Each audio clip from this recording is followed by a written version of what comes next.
नमस्कार साथियों, स्वागत है आपका एक बार फिर से आपके ही अपने YouTube चैनल में। और आज हम बात करेंगे एक विशेष विषय पर। जी हाँ, आजकल हमारा रिएक्शनों का दौर जो है वो कुछ अलग विषय पे चल रहा है। कभी हम किसी गुरु पे, कभी किसी बाबा, किसी आचार्य जी पे, तो इन विभिन्न लोगों पे हम रिएक्शन दे रहे हैं। आज का हमारा जो रिएक्शन होगा वो होगा कांग्रेस भक्त एक पत्रकार पर। जी हाँ, वैसे तो थंबनेल देखकर शायद कुछ लोग समझ गए होंगे। अब मैं शायद कुछ लोग इसलिए बोल रहा हूँ क्योंकि बहुत से लोग ऐसे होंगे हमारे यूट्यूब कम्युनिटी में कि जो पत्रकारों को कम जानते हैं।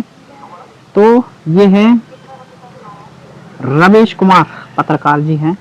ये पहले एनडीटीवी में काम करते थे, लेकिन सरकार विरोधी खबरों के कारण इन्हें उस चैनल से तत्काल प्रभाव से हटा दिया गया था। मतलब तब एनडीटीवी ने इनसे नाराज होकर इनसे इस्तीफा मांग लिया था। लेकिन कहते हैं ना कि भाई अगर आप में हुनर हो तो कोई आपको पीछे नहीं धकेल सकता। फिर क्या किया कि रवीश कुमार ने एक चैनल बनाया। आप जानते ही हैं कि उनका अब Ravish Kumar official YouTube channel भी है।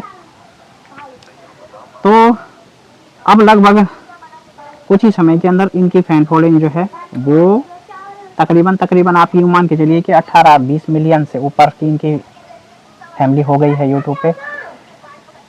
तो इनके यूट्यूब चैनल पर भी आप देखेंगे ठीक टीवी चैनलों की तरह कांग्रेस समर्थित खबरें, बीजेपी विरोधित खबरें रहती हैं। बीजेपी हमेशा मतलब ये सरकार को कहीं ना कहीं कटघरे में खड़े करते हैं। अब ठीक है, सरकार से शिकायत होना बिल्कुल स्वाभाविक बात है, जाहिर सी बात है, होनी भी चाहिए और हमारा अधिकार भी है। लेकिन आप इनकी रिपोर्टों में हमेशा देखेंगे कांग्रेस समर्थित बातें, कांग्रेस की भक्ति और बीजेपी का कट्टर विरोध। एक विरोध वो होता है जो स्वाभाविक रूप से अपने सरकार से, अपने देश की सरकार से हम रखते हैं, यानी कि एक शिकायतपूर्ण, जैसे हम शिकायत रखते हैं कुछ विषयों पर, हमारी शिकायत होती है अपनी सरकार से। मगर इनका विरोध एक राजनीतिक विरोध है, एक पत्रकारिता का विरोध इनके उसमें नहीं देखा जाता है। राजनीतिक विरोध भी ऐसा कि कभी इनके टाइटलों में आप देखें, आप इनके चैनल पे जाके देखें, कभी कहेंगे कि राहुल गांधी के बयान से बीजेपी में हड़कंप, कभी ये टाइटल डाल देंगे कि सोनिया गांधी ने दिया धमाकेदार भाषण। और भाषण कुछ नहीं होता। अभी जब मैं रामलीला ग्राउंड पे, अभी कुछ ही दिन हुए हैं, जस्ट 2 से 4 दिन की बात मैं बता रहा हूँ, जब रामलीला ग्राउंड पे कांग्रेस के नेताओं द्वारा विभिन्न तरह की रैलियां की जा रही थी सरकार के खिलाफ, तो वहां पे इनके जैसे कुछ रिपोर्टरों ने मतलब एक खबर डाली थी कि भाई ये क्या बोलते हैं, सोनिया गांधी ने दिया धमाकेदार भाषण, बीजेपी में हड़कंप। अब मैंने कहा यार वीडियो का टाइटल भाई इतना तकड़ा है तो देखते हैं सोनिया गांधी ने ऐसे क्या बोला। जिसको हिंदी बोलना नहीं आता भाई उसने इतना धमाकेदार क्या बोल दिया। मैं वीडियो देखता हूँ तो सोनिया गांधी की लैंग्वेज होती है कि बहनों और भाइयों, हमारा 1.25 करोड़ का देश है। मतलब धमाकेदार बोलकर आप जान सकते हैं ना कि कोई भी सोचेगा कि हाँ भाई। लेकिन आप अगर वहीं सोनिया गांधी की लैंग्वेज देखेंगे तो ऐसा लगता है कि जैसे कोई मतलब जुकाम से परेशान रहता है या किसी को लूज मोशन की शिकायत रहती है, तो ठीक उसी तरह का भाव प्रकट उनकी आवाज़ में हो रहा था। परंतु इनके जैसे पत्रकार उस चीज़ को धमाकेदार बोलते हैं। और देश के हमारे जो प्रधानमंत्री हैं वो कितना भी दमदार बोलेंगे, कितना भी अच्छा बोलेंगे, लेकिन उनमें हमेशा कुछ ना कुछ त्रुटि ऐसे पत्रकार निकाल देते हैं जो राजनीतिक रूप से सरकार विरोधी होते हैं।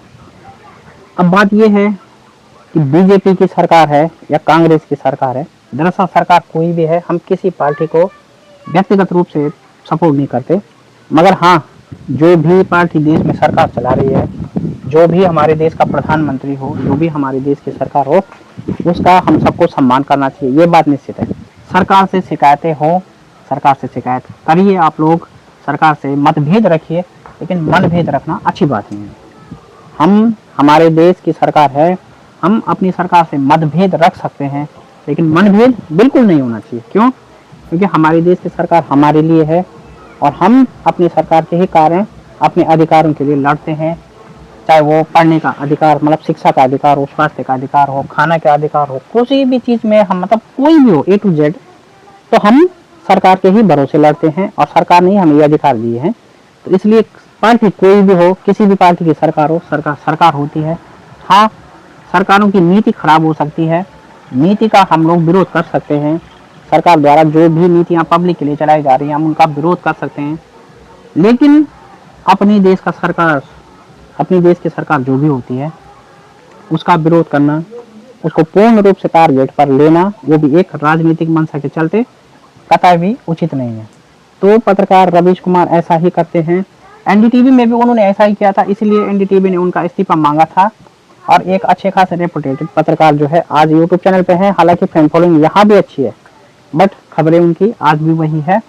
और अच्छा नहीं लगता, मतलब एक इस तरह का पत्रकार अगर सरकार के विरोध में ही खबर चलाए। आपको चाहिए कि आप खबर का विस्तृत विश्लेषण करें और जो एग्जैक्ट है वो बताएं। ऐसा नहीं है कि केवल और केवल आप सरकार की कमियों को ही हाईलाइट करते रहिए, क्योंकि सरकार में अगर कुछ कमियां हैं तो कुछ हमारे देश की सरकार में बेहतरीन खूबियां भी हैं जो उन्होंने कर दिखाया है। तो कमियों को भी उजागर कीजिए मगर खूबियों को दबाइए मत, ये आपकी मंशा होनी चाहिए, तभी जाकर निष्पक्ष पत्रकारिता इस देश में मानी जाएगी और पत्रकारिता का भी लोग आदर करेंगे। अगर पत्रकारिता में राजनीतिक विरोध हो जाएगा तो कोई भी पत्रकारिता पे भरोसा नहीं करेगा, जैसे कि कुछ चैनल वाले करते हैं।